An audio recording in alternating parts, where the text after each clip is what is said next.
Welcome back to another reading and correcting with me, Kindar, the Tiger Writes, and Ty, the Tiger Supervisor. These are where I read a chapter from one of my stories and correct it as I go. If you want to listen to these live, it's every Tuesday morning, 8 a.m. Eastern Time on Twitch, and if you're looking to support me, that is on my Patreon. Today we are doing chapter 38 of A Series of Death.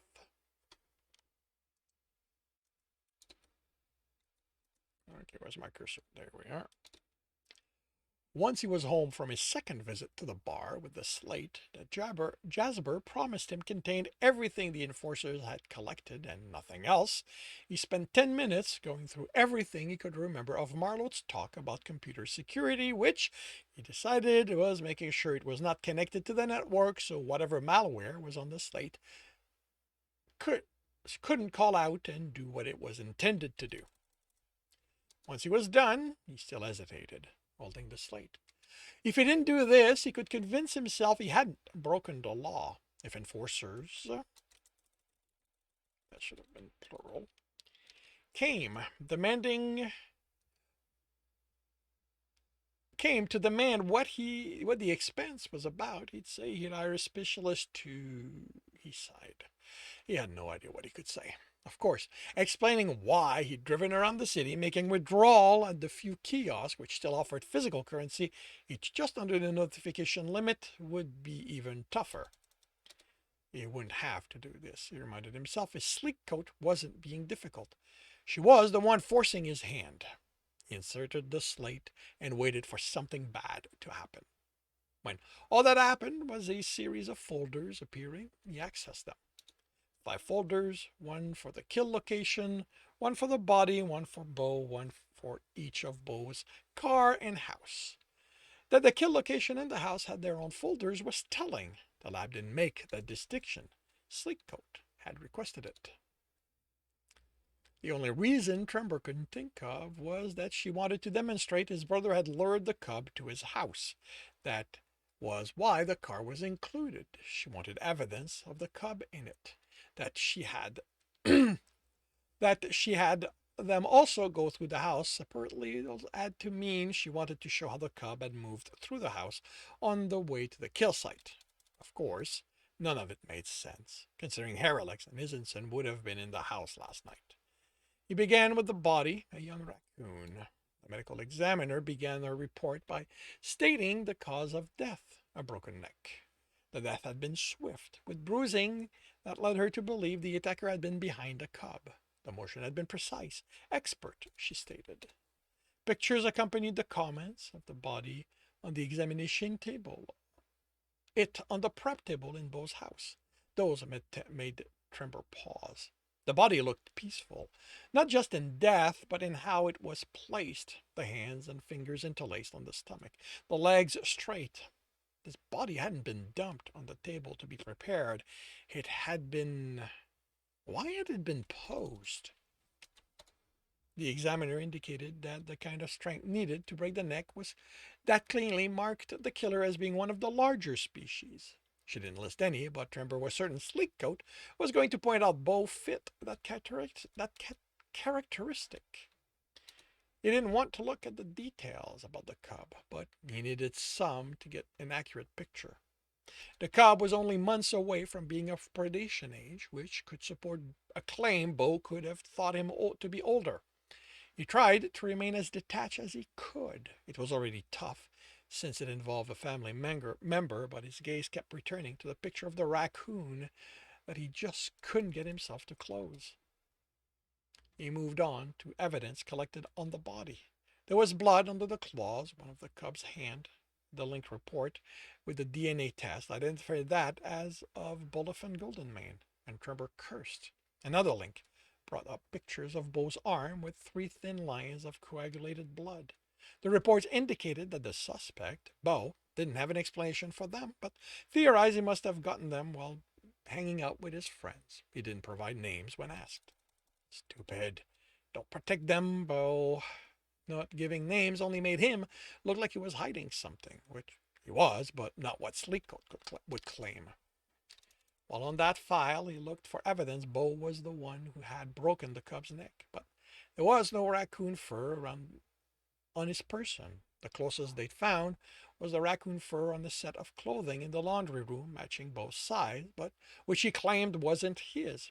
Even Trembor wouldn't believe that claim, and the lab had found some of Bo's furs inside the clothing, so proving they weren't his would be nearly impossible. Strands of the cub's fur had also been found inside the trunk of Bo's car, which would indicate the cub was dead before reaching the house. Then why? Trevor looked through the kill location folder. The kitchen was marked as where the cub had died. He'd been found on the prep table, which made no sense.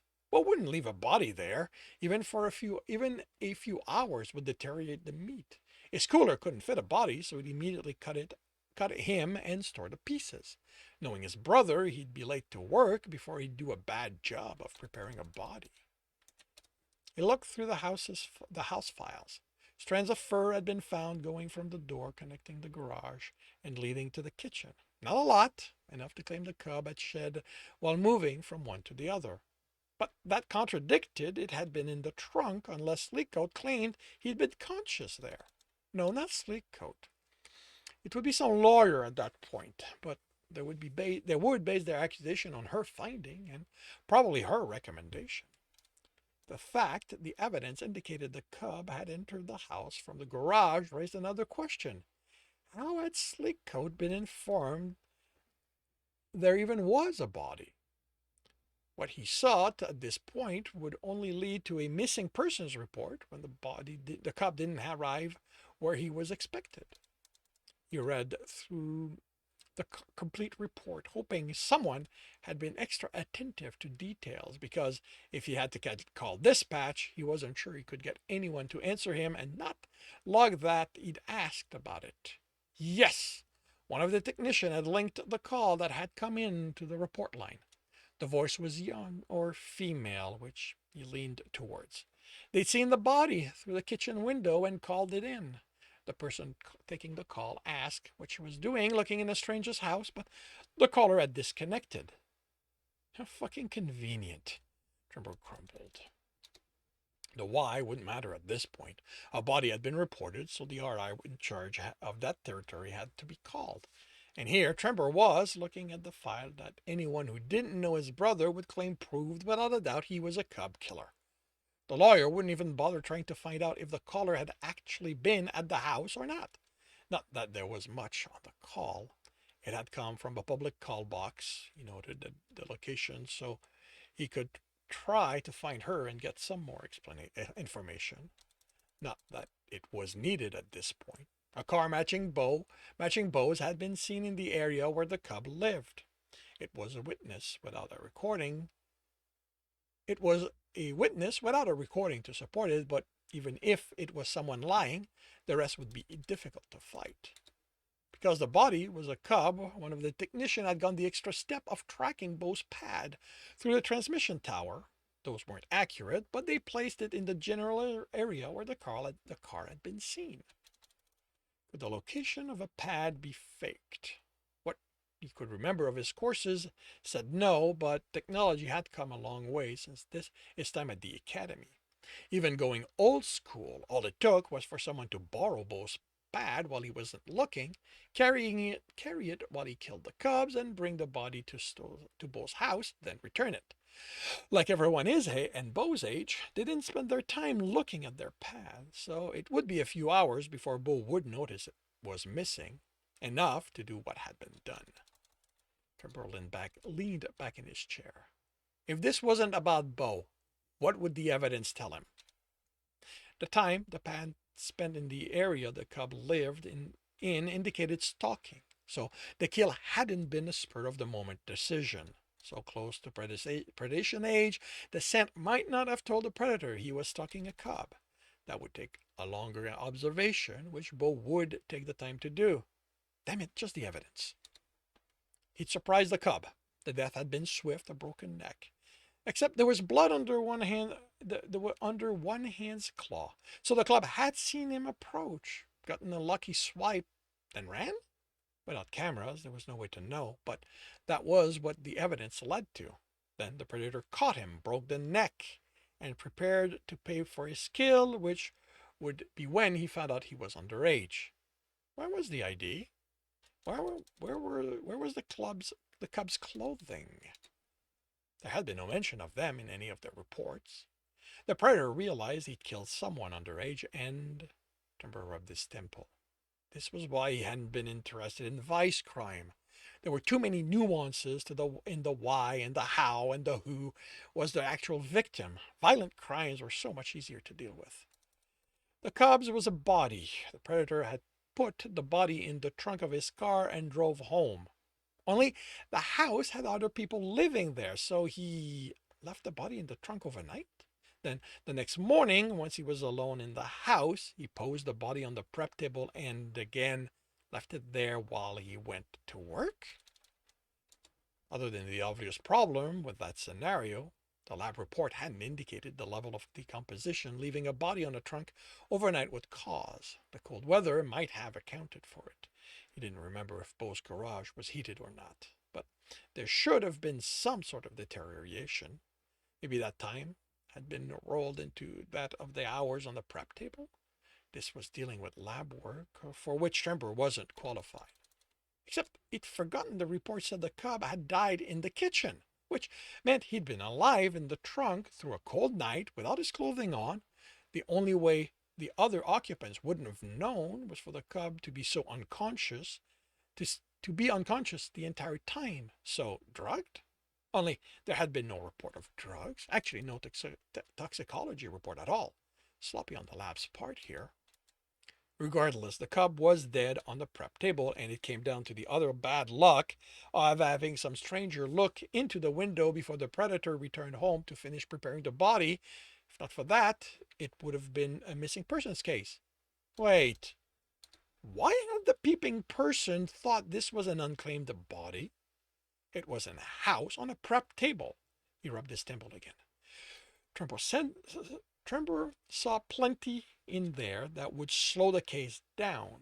But ultimately, unless he could find something conclusive, his brother would be found guilty of killing a cub. And if any of this leaked, someone at the precinct where he was being held would take care of him and save the court system the expenses. What could he fight? What piece of evidence could he prove wasn't real? Or could he at least point to someone else? The stalking itself, he needed to show Beau couldn't have been the one doing it. Only that meant finding the so-called friends and getting them to corroborate Beau's presence with them. Seeing how Trembor was certain this was the work of those friends, that wouldn't happen. He cursed cameras. The enforcers had gotten around and checked with any stores, but they were enforcers. Not everyone felt like cooperating with them. It wasn't much, but that, along with the person who had called it in, were a place to start. And that concludes chapter 38 of A Series of Death. If you are enjoying this, please leave a like. If you want to know when the next chapter is going to be up, subscribe and hit the bell. If you want to read the book as well as the others in the series, they are available at all major e-retailers. If you want a different way to support me, that is on my Patreon, where you can also get access to just about everything else I've written. If you want to listen to these live, it's every Tuesday morning, 8 a.m. Eastern Time on Twitch. Links are in the notes, and with that, I shall wish you a good day.